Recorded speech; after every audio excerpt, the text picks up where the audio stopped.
Hello viewers, Spang here, continuing the post-deployment catch-up. I am still calling this post-deployment catch-up, even though I've been back from deployment for a while, but these are all still replays from, well, the deployment period, I guess you could call it, right? So I'm still in the process of getting all the replays done up until 9.3, the current patch. And this one is another battle of mine in my Caernarvon, or the Nannervon, as one of my good friends so affectionately calls it.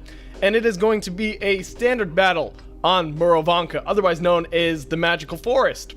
And we are spawning on the side with the Magical Forest. Tier 8 is the max tier, and there's only a few per team, so it does give me quite the opportunity to be the heavy hitter. Also, if you might have noticed in the previous video, and probably in this one, audio balancing is still a little bit off. So I'm still in the process of getting my new recording set up, kind of just so. Some of that is with the game and sound, but the sound in-game, herp derp. And the other part of that is just adjusting my microphone settings. I am using an actual stand microphone like the ones you typically see singers using. And I have a preamp with that, with knobs and stuff I can turn to actually get it just right. So please bear with the next few videos as I just adjust settings ever so slightly and make whatever fixes I can in post-processing, such as what I do in Sony Vegas. But right away, I'm going where heavy tanks usually should go on this map, which is instead of the forest, over to this valley, these hills on the eastern side. I'm sorry, western side. I don't know why I can't seem to get east and west straight a lot of the times. It's on the left-hand side of the minimap. Let's just call it that. The 1-2 row. Our artillery boldly going this direction as well. Another artillery sitting in the Alpha 6 block, just kind of asking for death. And the enemy team says, an IS-6 on their team says they're all noob campers. This Chi-Ri gonna get a nice little shot on me. Now, for those of you who are not familiar with the Caernarvon, it is a lower damage, higher rate of fire gun, very accurate, has reasonable turret armor, not incredibly impressive, but still has quite a good chance to bounce bullets off of its turret. And the enemy team taking quite a few hits early on. So everyone, apparently the enemy team is not quite happy with what's been going on. So far, my team pushing up pretty solid on this 1-2-3 line push. The enemy team seeming to have quite a few in the eastern, southeastern side, you know, by the water. You saw that nice little blocker red. And there's not really anything guarding the Magical Forest, contrary to the usual strategy on this map. So a little bit of a surprise. Might come back to bite us in the butt, but we shall see. This IS-3 definitely tempting fate here. I want to get the kill shot. Another good thing about the Caernarvon, pretty good gun depression, looking to get the shot here. Instead, I'll shoot out the Chi-Ri because I want him gone before he can get too many shots off on me. He does have an autoloader, if I recall correctly, and I will get the final kill shot. The IS-3 still surviving, but just barely. The Tiger 88, the Yog Tiger 88, with its rapid rate of fire, managing to kill it. The IS-6 proving to be quite the nuisance here with the distance between him and us definitely benefiting his armor. Right there, managing to get a shot through. The armor penetration of the Caernarvon also pretty good. I'm not sure exactly what it is. 230. No, that's damage. The penetration was 226. They're just about the same. Our Yog Tiger 88 managing to get taken out. Yog Tiger 88 not known for its armor. The enemy team still not pushing their advantage through the Magical Forest, but they probably don't know that they have it. It's not typically something that exists. So most of the time the enemy team will not push the forest unless they see enough enemy tanks elsewhere and make the logical deduction that, hey, the enemy's not over in the forest, but they have yet to really make that conclusion. Our team still managing to push through the forest despite pretty much having nothing there. I believe that's an IS way over in that direction. Too far for me to actually spot, but I'm guessing by the kills. So right here, the T-28 prototype managing to show itself, and probably not going to get much done as he backs down off the hill, realizing just how outnumbered he is. Enemy artillery spotted, but I don't have a clear shot on him.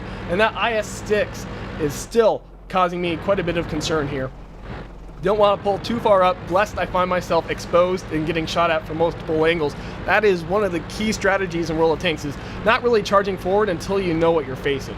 And sometimes you do just have to charge blindly forward, but most of the time a slow, cautionary push until you know where the enemy's tanks are located is more advised. Right there, bouncing a shot, managing to hide my softer armor. T-25 AT trying to take a shot at me just as I back behind the hill and hits nothing but dirt. There we go, an enemy tank falling, and another tank falls. IS almost dead. The enemy team really just crumbling to pieces at this point. IS-6 showing himself somewhat, still hiding behind that house, trying to stay as safe as possible and take as many of us with him. The enemy team trying to fall back on their base and stop the capture as I move to flank the IS-6 and get a few good shots on his rear, his softer armor. The enemy tanks moving over from their magical forest position. Light tank pushing up the center, trying to take out our artillery in a last-ditch effort to just deal us a little more damage before they're lost. This IS-6, though, truly is all but lost. And this T-21, not sure how much he's going to be able to do, but it looks like our artillery will come in and save the day. A little unnecessarily so, but this KV-4 still at full health and not to be taken lightly. Now, if he was being a little more intelligent about his approach, he would not have his side armor put exactly flat to us. He'd be just abusing the hell out of his frontal armor, which he is now doing. But I'm still getting green, which isn't too odd usually, but managing to hit nothing but a track. The enemy team really doesn't have much left, but a 3-tank gap isn't something too great that can't be closed. The fact is both of our tank destroyers are still at base, and the enemy team really not doing much with their remaining tanks. I'm not sure what their artillery is doing. I haven't seen any shells lobbed at me at this point. Granted, I have tunnel vision. Our artillery doing his best to lob shells at that KV-4. Not sure how much longer these other tanks, especially this IS in front of me, is going to survive, considering his exposed position versus the vastly superior KV-4. But the enemy team still putting up a fight, not quite ready to give up just yet, but with me on this team and taking up a very advantageous position behind their dead ally, they're really not going to have too much of a chance against me. Still got plenty of health left, still got plenty of shells, and I have just the skill and the tank to pretty much put the nail in the coffin on this one. Not to toot my own horn. The T-21 apparently have gotten taken out at some point, but not a big loss. I mean, just a little scout tank, not capable of doing too much of an impact. Though I would have appreciated it if he had managed to take out the artillery first. But beggars can't be choosers, right? Here, I'm trying to utilize camouflage and cover a bit to my advantage. Well, not so much cover, but concealment. There is a difference. Cover actually stops bullets. Concealment just hides you. So, right here, doing my best to stay concealed as much as possible as I move up on the KV-4. Like I said, a blind charge forward, usually not the ideal situation, and especially against open terrain. Definitely not ideal. Usually use cover and concealment when you can. IS-6 managed, I'm sorry, not an IS, you know what I mean. The IS taking out our IS, but their IS quickly is going to get run down here by the looks of it. Missing the shot there due to his little jerky of driving, a little bit of evasive action taken on by him. Good for him, but it's not going to save him. Right here, get his shot off. Critical hit. I can only assume I hit his tracks based on the location. And post-game, if we had the ability to interact with post-game screenshots, would certainly be able to tell. That is another reason why I switched to preferring you guys having me send links to replays with another IS popping up here in case you could not tell. But like I said, with replays uploaded to worldoftanksreplays.com or Quickie Baby, IS getting taken out, I know I keep going back and forth, I'm sorry, but like I said, with those I can actually interact and see the individual stats and actually get a more complete picture of the battle, what critical hits, so on and so forth. This enemy IS quickly gonna get taken out, lit on fire, and burned alive, or burned to death, whichever you want to call. But the other IS, man, I did not realize how many IS tanks the enemy team actually had here.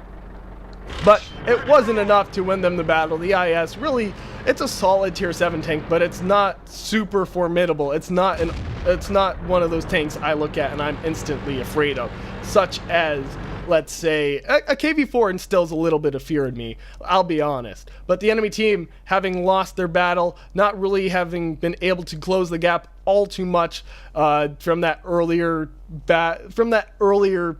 8-11 final score 15-9, managing to put a lot of shells downrange for myself, and in all getting 4 solid kills. You know, nothing to be too ashamed of. It's respectable, I guess is what I'm saying. Roomba having pushed through the forest, if you were wondering what he was doing over there. Other tank destroyer pushing up the center. Our team just having a good collapse in on their position despite not really having any sort of communication. And that's one thing you have to do in this game, is just be aware of where your teammates are and move to complement their positions. It's not so much about talking, it's just about seeing where your team is and then knowing where you should go to best support them, or what position you should go to where they can best support you. And all in all, this game, I think that demonstrated it, just having good situational awareness of what the rest of our team was doing for the most part, and having that good 360-degree coverage. Or I guess it was closer to 180, but, you know, nitpicks.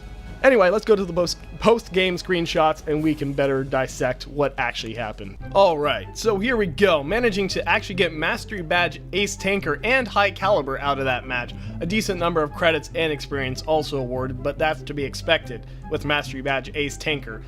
Damaging quite a few of the enemy, just getting a lot of shots downrange, like I said. 3 on that IS-6, 5 on the KV-4, just a few here and there, another 4 on that Chiri, just managing, like I said, to put a lot of rounds downrange. 26 shots in all fired, 22 direct hits, 19 penetrations, for a total damage of 4,056.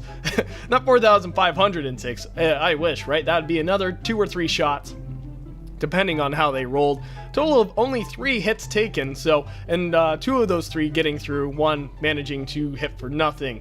So, not too much damage taken by me. Typically the way I want to play the Caernarvon, it's much better of a sniper tank than anything else because of its high rate of fire and good gun accuracy. But I did manage to get quite a few damage due to the player's assistance, actually managing to spot 2 enemy vehicles, and a total of 2,007 damage done to my assistance. And all in all, a good solid gameplay. It wasn't the best gameplay ever, granted, but it was still a solid game, and that's what I'm looking to bring you guys on this channel from now on. Or maybe not the best games. Occasionally I would love to be sent the best games, which is why you guys can submit replays, and every now and again I have some of those best games, because we all get those from time to time if we were tanking enough. But I do want to start bringing you guys, like I said in that one video, a bit of a higher quality. So these are kind of like the minimum standard at the moment, at least for my replays. But anyway, if you like this video, I'm tripping over my own tongue, but yes, if you like this video, click that like button. If you want to see more, definitely hit that subscribe button if you aren't already. And if you got a replay, there are descriptions in the instructions. Yeah, let's go with that. For how to submit. And until next time, this has been Spang, and I am signing off.